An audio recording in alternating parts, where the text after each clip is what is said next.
Om Namo Bhagavate Vasudevaya. Om Gyan Timirandasya. Gyananjana Shlakaya Chakshunlitam Jina Tasmai Shri Gurave Namaha.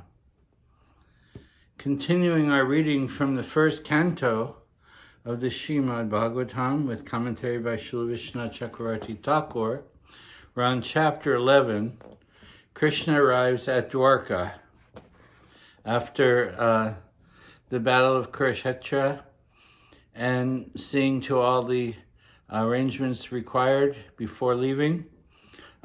Krishna now decides everything is complete and he wants to go home to his dwelling, which is in Dwarka. So begins with Sutta Uvacha, Sutta speaking. Arriving at his prosperous city of Dwarka, Krishna, somewhat allaying the sufferings of the inhabitants, blew the best of conch shells.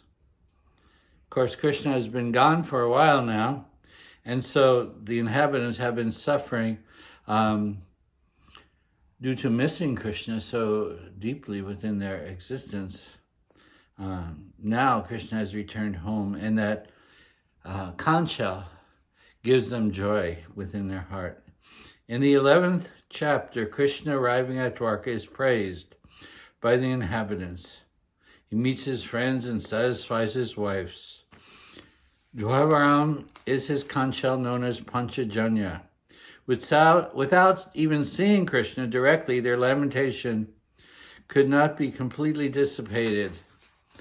But the conch meant Krishna was home. The white-bellied conch, continually blown in his lotus hands, like a bellowing swan amidst a lotus grove, reddened by the touch of Krishna's lips, appeared most attractive. Hearing that sound of the conch, which gives fear to the dangers of material existence, all the citizens desiring to see their master went out to see him. The conch gives fear to the fear of this material existence. In other words, Krishna's conch is the sign of victory over the troubles of material existence. And so all troubles are removed by the sound of Krishna's conch, meaning victory over all the impediments of life come by the grace of Krishna. Now, offering him various gifts like a lamp, faces blooming in affection, they began to speak with words choked up with joy to Krishna, who is always satisfied with his own qualities, who is satisfied within himself, and who is always their friend and protector, like a father protecting his children. Commentary, they offered gifts which were given out of adoration, not that he needed them, just like the sun accepts the offering of a lamp by the worshipper, but the sun does not need a lamp. So Krishna accepted, because he is the Supreme Lord, he has everything. He is perfect and complete. But yet, he accepts the offerings of his devotees, which are actually simply expressions of their love. They spoke to Krishna, who was their protector. He was like a father who protects his children. Atmaranam, meaning self-satisfied, he was not dependent on these gifts, but was satisfied with their love. O Master, we continually offer respects to your lotus feet, the supreme shelter for those desiring the highest benefit, which are worshipped even by Brahma, the Kumaras, Indra, and which cannot be influenced by time, though time controls even Brahma himself. You are the supreme, Ishvara Parama Krishna Satchidananda Vigraha. And even Brahma, or the Devas of this world, Indra, the Kumaras, they all worship you. O protector of the universe, working for our best interests, you alone are our mother, our father, our friend, our master. You are our guru, our supreme deity, by following whom we have become successful. Here, the inhabitants of Dwarka says, you are everything to us. We depend upon you, and you provide for us all safety and happiness. Everything comes from you. You are like our mother, our father, our friend, our master. You are our guru. You are our supreme deity.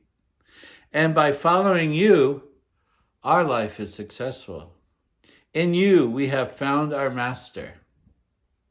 We have become successful because we can see your form endowed with all good qualities, with a face smiling in love and glancing in affection, which is difficult to see even for the devatas. We smile at you and we see you smiling back at us. We offer you our love and we see your love being offered to us. This is the nature of reciprocation. And we see this in you, our Supreme Master, O Lotus-eyed Lord.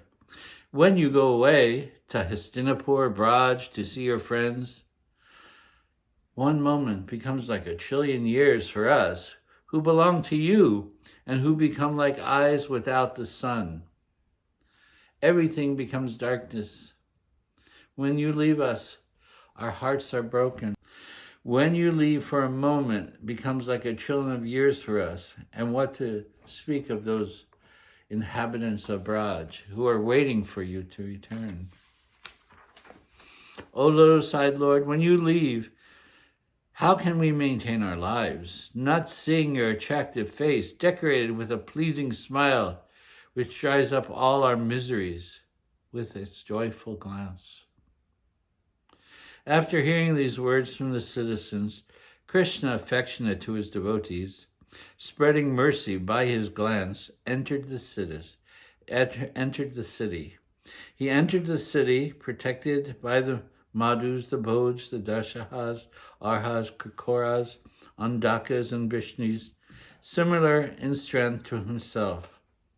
The city appeared like the city of Bhagavati, protected by the Nags. The city appeared splendid, with lakes, surrounded by pleasure gardens and plantations, with groves of pious trees and creepers, giving fruits and flowers of all seasons. Festoons had been placed over the gates and doors. The multitude of colorful flags with insignias and with auspicious patterns prevented the heat from entering. The major roads, the lanes, the market roads, the footpaths were all sprinkled with scented water, spread with flowers and fruits and rice and sprouts. These were all arranged, all the decor was arranged to welcome Krishna home. The city was adorned with full water pots, all signs of auspiciousness, incense and lamps and offerings and yogurt and rice and fruits and sugarcane stalks at the door of every house. Hearing that their dear Lord has come, the liberal Vasudeva, Kura, Ugrasena, Balaram, of astonishing prowess, Pradyumna, Charusnena, Samba, the son of Jambavati, overlooking even eating and sitting and sleeping, out of great bliss, they were so excited that Krishna was coming home. How could they eat? How could they sleep? They could hardly even sit down. They're pacing back and forth in excitement that Krishna has come, overjoyed and enthusiastic, excited from love. Putting the best of elephants in front, they went out with the Brahmins, decorated auspiciously, accompanied by the chanting of mantras and the sounds of conch shells and turiyas, that means horns, hearing of hundreds of beautiful dancing girls appeared eager to see the Lord. It was a great festival that Krishna has returned, with glittering earrings lighting up their cheeks. They also came out on vehicles.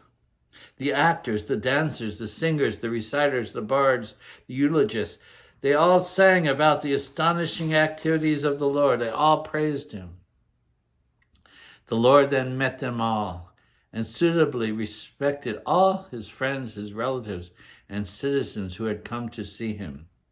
Removing all fear from the fathers and the gurus by bowing his head, greeting the elders of the yadus with words, others with embraces, touching of his hands, glances, and smiles, and respecting all, down to even the outcasts with desirable gifts, receiving blessings from his own fathers and teachers and Brahmins and the elders, along with their wives and the eulogists and others.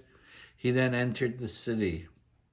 O Brahmanas, when Krishna arrived at the main gate, the women of Dwarka, overjoyed on seeing him, climbed to the top of the palaces, because of the eyes of the inhabitants of Dwarka could not be satisfied, even with constant gazing upon Achyuta, whose limbs were the abode of beauty. From every angle which was possible to see him the best, climbing on the roof in different angles of vision, they went to great lengths just to maintain that darshan now, which they had lost for so many years. Now Krishna had been gone. His chest, the shelter of Lakshmi, his face, the drinking vessel, is the shelter of the eyes. His arms are the shelter of the protectors of the world. His lotus feet are the shelter of his bee-like devotees. Commentary: his face, a cup full of sweet beauty, is the shelter for the eyes. That is, the eyes long and feel satisfied to see his face. His arms are the shelter for protectors of the planets, such as Indra. He is the supreme protector. And taking shelter of their strength, they became fearless of all demons and live comfortably. Sharanga can mean those who sing the glories of the Lord, the devotees, who are always chanting his glories. And as a pun, it means a bee which takes shelter of the lotus. On the road, furnished with umbrella and chamaras, showered with flowers, wearing yellow cloth with garland, he appeared to be like a cloud, with the sun and the moon and the rainbow and the lightning surrounding him.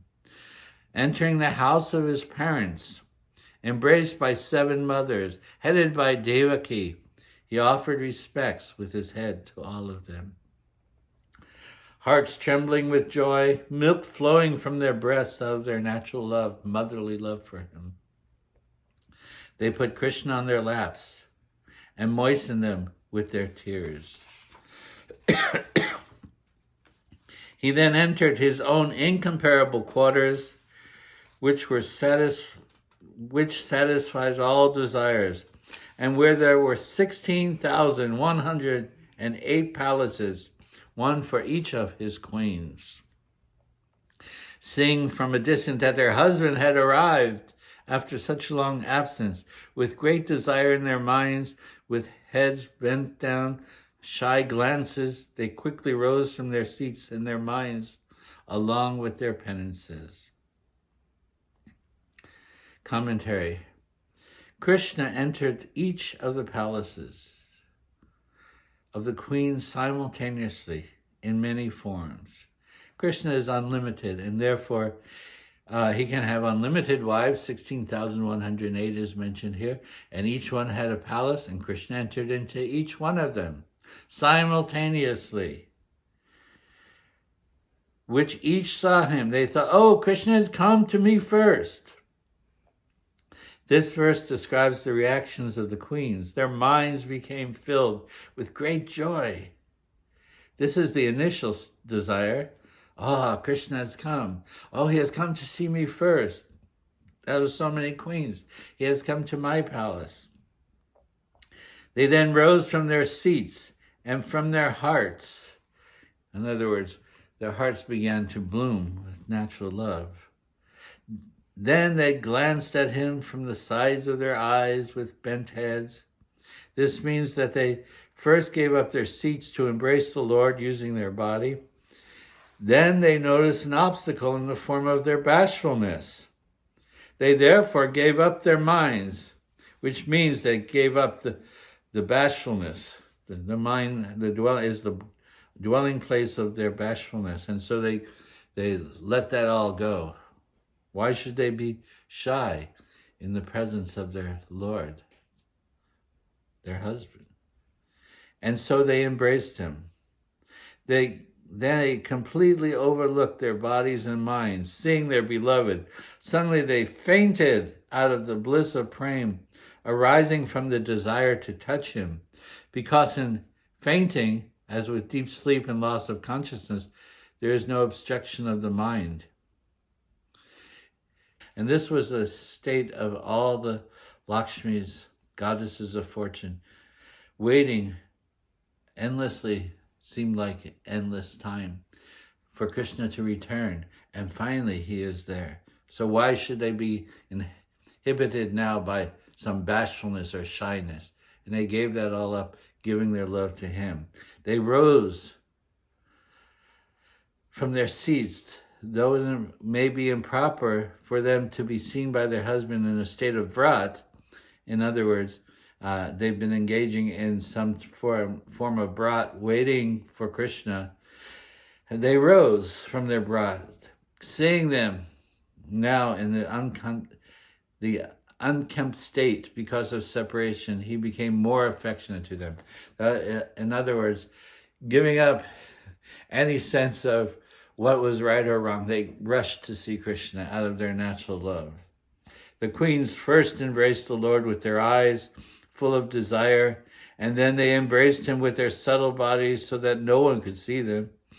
O chief amongst the Bhrigus, though they tried to restrain their tears because of embarrassment, they inadvertently shed tears, natural tears of love.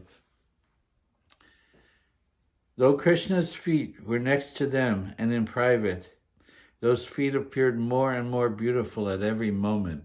Which woman could give up those feet which Lakshmi never gives up? Seeing the beauty of Krishna's feet, they could not. They were stunned. They could not move. Their heart was moving towards Krishna, but they were stunned just to see the beauty of his feet, what to speak of the rest of his body and the beauty of his eyes and smile.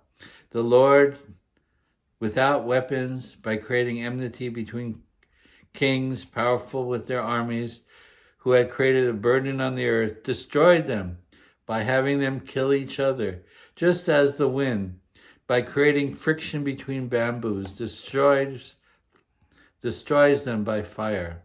In other words, Krishna is the supreme protector, and he appears within this world to protect the inhabitants, especially those who are his devotees, by delivering the message of Dharma and dealing with those who are averse to such Dharma. And here it says, Krishna came and took care of all of that.